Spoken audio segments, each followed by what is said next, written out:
Welcome back to Conflicts of Interest. This is episode 804, and today is May 29th, 2025. I'm the host of the show, Kyle Anzalone. We got a good amount of content to get through on today's show, so I want to jump right into it. Just want to remind people to share and subscribe to my all-new show, The Kyle Anzalone Show. This past week, I had some great interviews with Scott Horton, John Hoffman, and Jose Nino, and I have major interviews coming up next week that I'm very excited about. You will not want to miss them, particularly Monday's show. So go to the first link in the show notes page. It's a YouTube link for the Kyle Anzalone Show, and subscribe to the show. We're closing in on 1,000 subscribers, and that will be a big number for us and allow us to start doing more with that program. And so help us to get to that number. Certainly have enough listeners and subscribers of this show that even if a small number of you do, we will get over that finish line and get to 1,000 subscribers. So I highly recommend that because you're not going to want to miss Monday's episode of the Kyle Anzalone Show. Now, for our news today, first up here, Russia calls for a second round of peace talks with Ukraine. This one I wrote for the Institute on May 28th. Russian Foreign Minister Sergei Lavrov says Moscow has prepared a document outlining its position on ending the war in Ukraine and calling for a second round of negotiations in Turkey early next week. So this is what he said. With the support of the United States, Saudi Arabia, and Turkey, it was possible to create conditions for the resumption of direct Russian-Ukrainian negotiations. The Russian side, as agreed, promptly developed a memorandum that sets our position on all aspects of reliability, overcoming the root causes of the crisis. Our delegation, headed by Vladimir Meditsky, is ready to present this memorandum to the Ukrainian delegation and provide the necessary explanations during the second round in Istanbul next Monday, June 2nd. And so the first thing I want to note here is just there's been a lot of targeting, particularly in the Western press by European governments in Ukraine, of Vladimir Magnitsky, the man who is leading the Russian negotiations. He's being dismissed as a low-level official and that Putin sending him is particularly insulting. However, he was leading the Russian side of the talks in March and April of 2022 when a deal was nearly reached and ended the war. And so rather than dismissing his appearance and his role in leading the talks as signaling Russia's unwillingness to engage in diplomacy, I think the opposite, and this shows Russia understands that he could get close to a deal, and maybe they're hoping it'll play out similar as the first time. So the first round of these current rounds, so there was the initial talks between Russia and Ukraine after the Russian invasion in March of April 2022. Now we have a new series of talks, and the first round was held in Istanbul on May 16th. Though Ukrainian President Zelensky initially rejected engaging in the Russian proposed talks, he reversed course following public pressure from Donald Trump. Following those talks, Kiev and Moscow agreed to a prisoner swap and to exchange proposals for ending the war. Since those negotiations, the Kremlin appears to have expanded its military objectives in Ukraine. Last week, Russian President Vladimir Putin announced a new buffer zone along Russia's border with Ukraine. And so this buffer zone, of course, will be inside of Russian territory. And I want to point out here, there's been some great analysis from Daniel Davis on his show, Danny Davis Deep Dive, which is a must watch if you have the time to truly understand some of the details and the kind of the military balance and what's going on in that sense in this war. And one of the things that Davis explains is this is a massive undertaking by Russia. And so this is a major change in the way Russia is looking at this conflict. And so anyways, I think it is significant, and that as these talks are ongoing, as this war continues to accelerate, that's really important. I know there's been a lot less coverage of that war on this show, particularly since October 7th, because, in Gaza, the U.S. is aiding the side that is far more dominant and has far more power. And so, we're witnessing a genocide in Gaza, and I think that's incredibly important to speak out about. But this war has continue to ratchet up over the past year and a half, just as it did through the first year and a half. And so it's really important to continue to recognize that as this war continues to ratchet up, each side is going to change their positions on certain things. As new territory is taken and captured by Russia, are they going to demand more territory, or does this almost make a deal easier, right? If Russia is saying we need all Kherson, all of Zaporizhia, all of the Donbass, and then this requires a massive Ukrainian withdrawal from that territory, the Ukrainians are less likely to agree to it. If Russia captures more of this territory and then offers a similar deal, then, maybe Ukraine is more likely to agree to it, seeing that this does represent the status quo on the ground. Or, let's say they need to take back 5-10% of each of these regions. Well, then that's a far smaller pill for the Ukrainians to swallow than currently, where they have like 50% of some of these regions. Additionally, as the West gives Ukraine more advanced weapons, as the Ukrainians continue to attack deeper and deeper inside of Russia, more provocative attacks, you could see the Kremlin make bigger demands as well. So additionally, Kiev and Moscow have recently conducted some of their largest drone and missile strikes to date. According to Russia, a Ukrainian drone swarm even jeopardized Putin's helicopter. The Russian bombardment of Ukraine has also led to Trump to criticize Putin as having gone crazy. Berlin also heightened tensions with Moscow by stating Germany, the US, and other Western countries have removed all limits on their use of weapons, that Ukraine could now attack them wherever inside Russian territory they have range to hit them. So, previously during the Biden administration, they were saying, oh, we don't support Ukrainian attacks inside of Russia. Now, that was the public policy. I think the private policy was at least the CIA was helping the Ukrainians conduct these attacks, and other Western countries, a part of NATO as well, not just the CIA. But it may not have been as much of an official military, a major program that was seeing a lot of drone swarms and attacks. But as the war, particularly as the Ukrainians were losing and Biden was nearing the election in 2024, I think looking for major victories, they really started to, and then even after the election, ratcheting it up and saying, okay, now you could use American weapons, all these HIMARS systems to conduct attacks inside of Russian territory, but only a limited amount of territory, only 50 kilometers into Russia, and then 150 kilometers into Russia, and then just troops that are moving towards Ukraine. They had all these little rules, and I'm sure they didn't amount to much, but it does seem to be a big deal from the Kremlin's perspective when these policies become public versus covert. So a Russian official said that the decision was very dangerous and could harm efforts to end the war. This is Dmitry Peskov, the Kremlin spokesman. If such a decision have indeed been made, they are entirely at odds with our aspirations for a political resolution and with the efforts currently being made towards a settlement. Quite dangerous decisions, again, if they were indeed made. And so I think this is the Kremlin attempting to give the West an out here and basically say that, yeah, we really didn't do that. The German Chancellor Merz, I believe, did try to downplay and said that this has been the status quo for some time, maybe trying to suggest to the Russians that this is essentially the Biden policy still, but it is concerning. All right, so next up here, this one from our friend Dave DeCamp at antiwar.com. Trump says if it weren't for him, really bad things would be happening to Russia. So President Donald Trump on Tuesday said that if it weren't for him, really bad things would have happened to Russia in what appeared to be a veiled threat aimed at Russian President Vladimir Putin. So Trump wrote on Truth Social, what Vladimir Putin doesn't realize is that if it weren't for me, lots of really bad things would have happened to Russia. I mean, really bad. He's playing with fire. The post came after Trump vented frustration with Russia's heavy attacks on Ukraine, which Russian officials have said are a response to the Ukrainian drone attacks on Russian territory. A Russian commander said that Putin's helicopter got caught in a Ukrainian drone swarm over Kursk Oblast last week.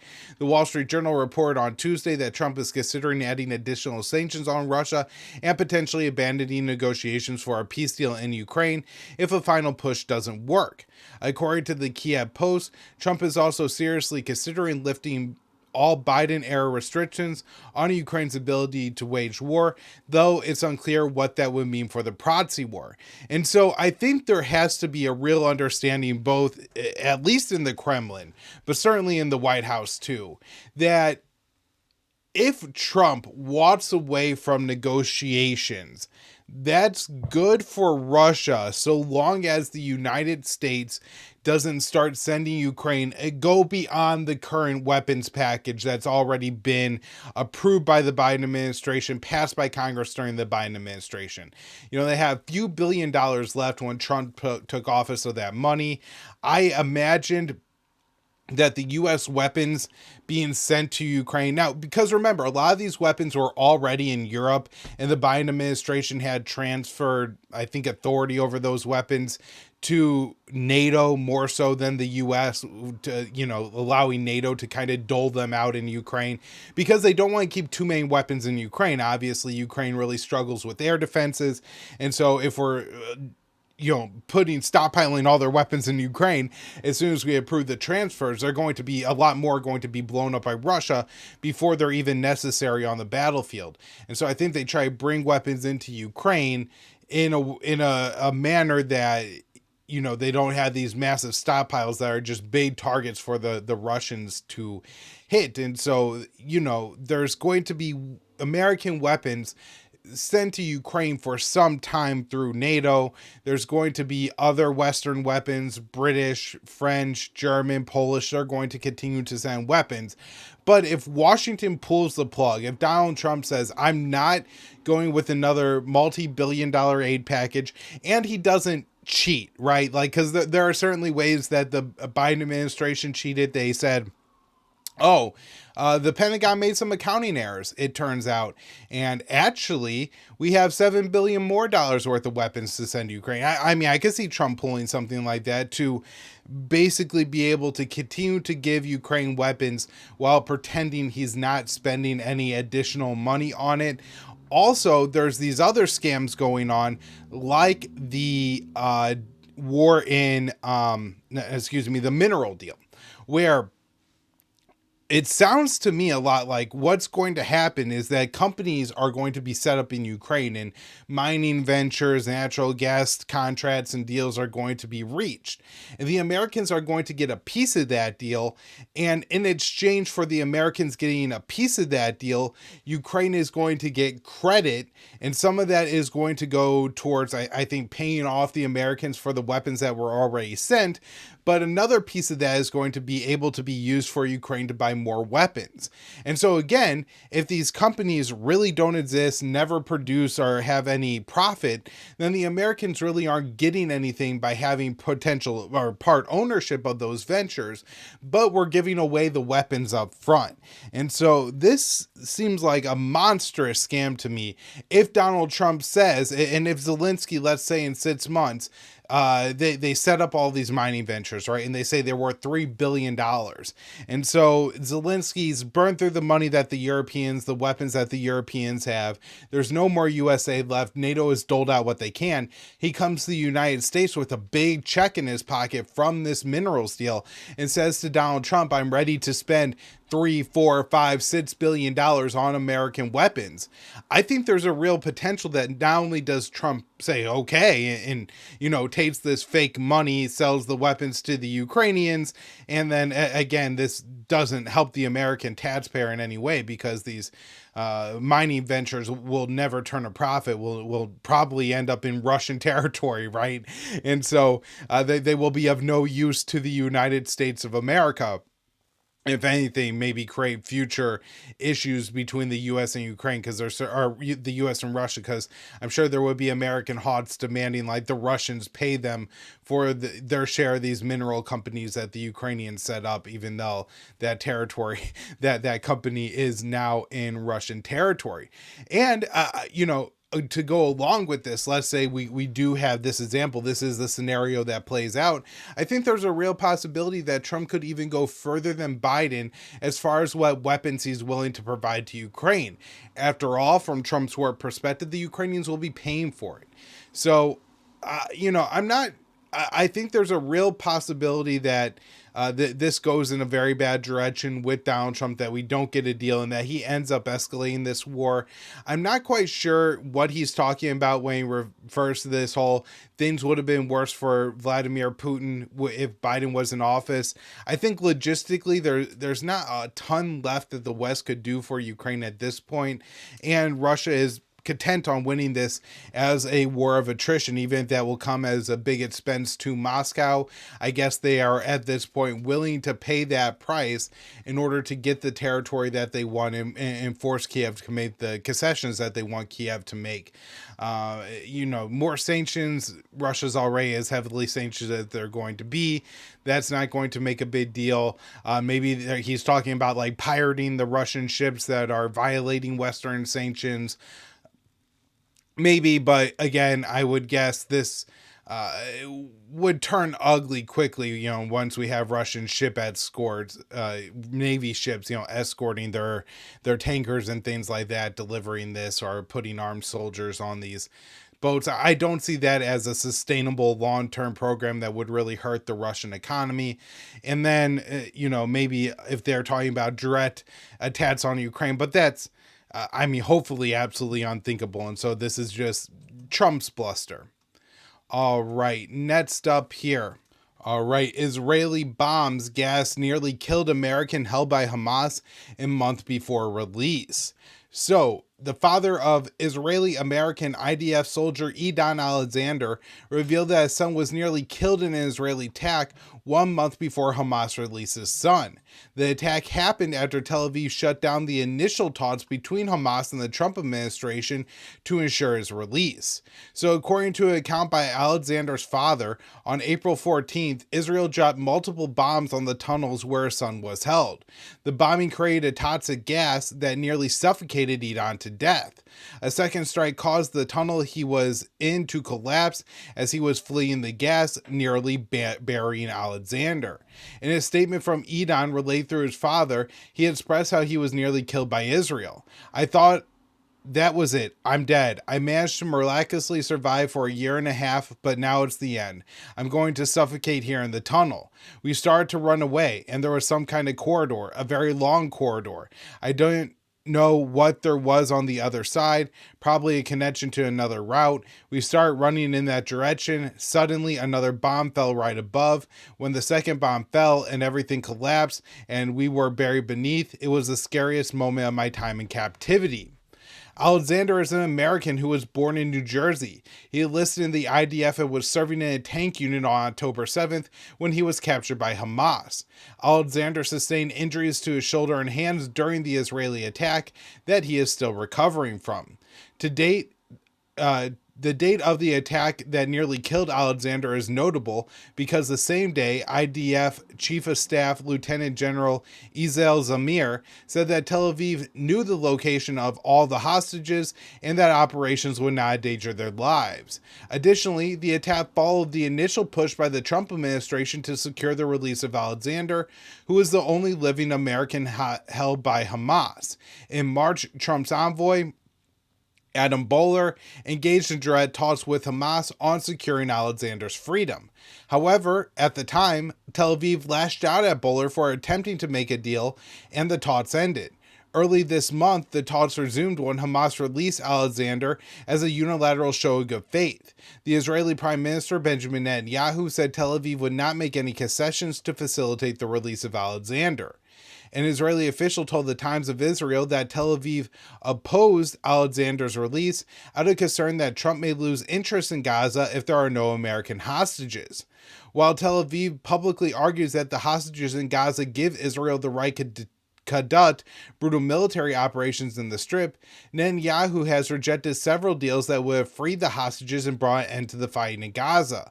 A recent document revealed by the IDF showed that releasing the hostages, freeing the hostages was the least important goal for Israel in the war. A more important objective is the removal of the Palestinians from Gaza.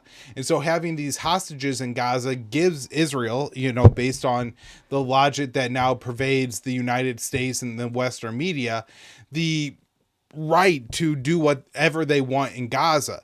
And so if their goal isn't actually to release the hostages, but flatten the strip, then having the hostages there, particularly an American hostage, was a huge propaganda win for Tel Aviv. And as dark and cynical as that sounds, I mean, we have it reported in the Times of Israel that that's what officials were thinking, that they needed the hostage there, that they didn't want Trump to lose interest in the war. All right, why don't they want the U.S. to lose interest in the war? Well, the U.S. has delivered 90 tons of weapons to Israel in nearly 600 days. So this one from Dave DeCamp at antiwar.com. The U.S. has delivered 90,000 tons of bombs, guns, and other military equipment to Israel since October 7th, 2023 to support the genocidal war against the Palestinians in the Gaza Strip, according to numbers from the Israeli Defense Ministry. The Defense Ministry said Tuesday that the 800th plane carrying U.S. weapons arrived in Israel in the morning, and that 140 ships have also delivered U.S. military equipment in the nearly 600 days since October 7th. So that's like a shipment and, 1.5 shipments or 2 shipments every 3 days. Just absurd the amount of weapons we are sending Israel. The ministry stated the military equipment included armored vehicles, munitions, ammunition, personnel protective gear, medical supplies, and that the U.S. support is a significant component in ensuring the Israeli military can continue their slaughter in Gaza. The Israeli officials had previously said that without U.S. military support, Israel wouldn't be able to sustain operations in Gaza for more than a few months. Israeli Prime Minister Benjamin Netanyahu said last week that without U.S. backing, Israel wouldn't be able to achieve its goals in Gaza, which includes the complete destruction of the territory and the ethnic cleansing of the Palestinian population, which of course all this means that the U.S. is backing outright obvious Israeli war crimes in Gaza. And in fact, we even have a former Israeli prime minister saying so. This one from co-host of the show, Connor Freeman, written at the Libertarian Institute. Former Israeli prime minister says Tel Aviv is committing war crimes in Gaza. So it's the former Israeli Prime Minister Ehud Barak penned an op-ed in Haaretz on Tuesday that, among other things, accused Tel Aviv of systematically carrying out war crimes in the Gaza Strip. He called Prime Minister Benjamin Netanyahu a crime boss fighting a private political war. He also warned of the risk of escalation in the West Bank, where some legal settlers are calling for a genocide. Olmert was the prime minister of Israel between 2006 and 2009. At the end of his term, he launched a brutal war in Gaza dubbed Operation Cast Lead.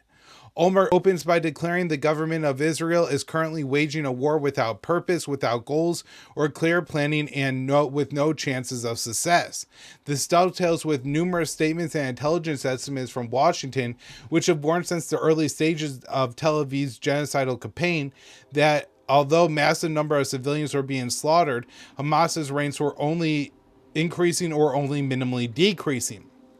Now, with this article that Olmert wrote, it's important to remember that he is still kind of doing Tel Aviv's bidding here, and that this is a part of the propaganda, right? To point out that Israel isn't achieving its objectives in Gaza, because I think that they are. The objectives are just genocide, but that you have an Israeli former prime minister saying this makes it so important to highlight, because his omissions mean when we say it, it can't be anti-Semitic, right?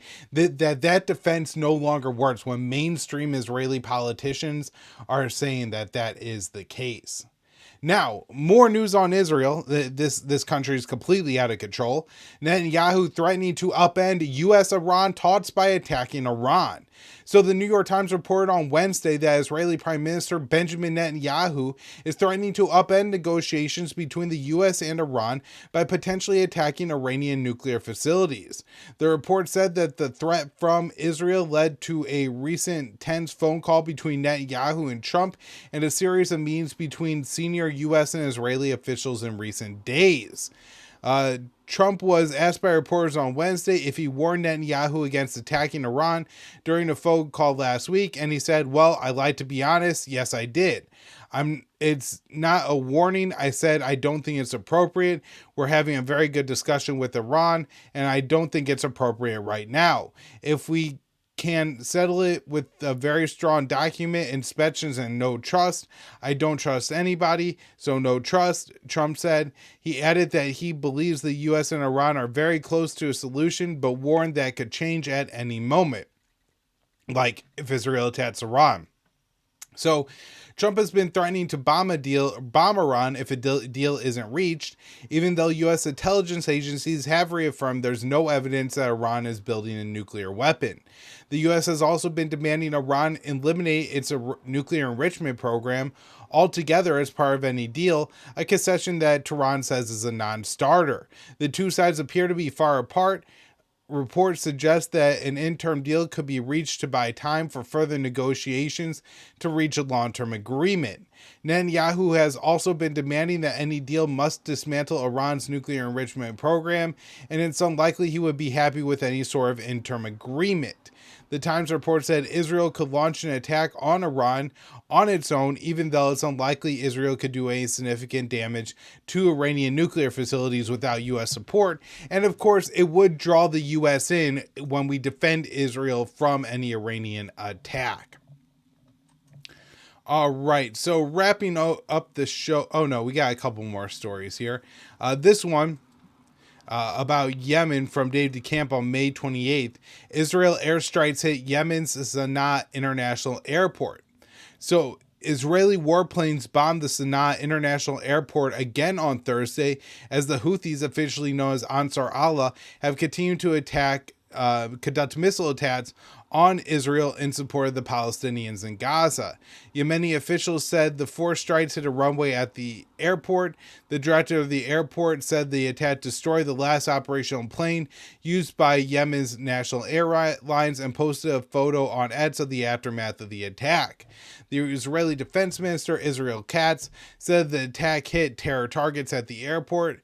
Air Force jets have just struck down targets of the Houthi terrorist organization at the airport in Sana'a and destroyed the last remaining aircraft. The Sana'a airport had just resumed service on May 17th after it suspended all strikes due to Israeli airstrikes on May 16th that left the facility totally disabled. Recent U.S. and Israeli airstrikes on Yemeni civilian infrastructure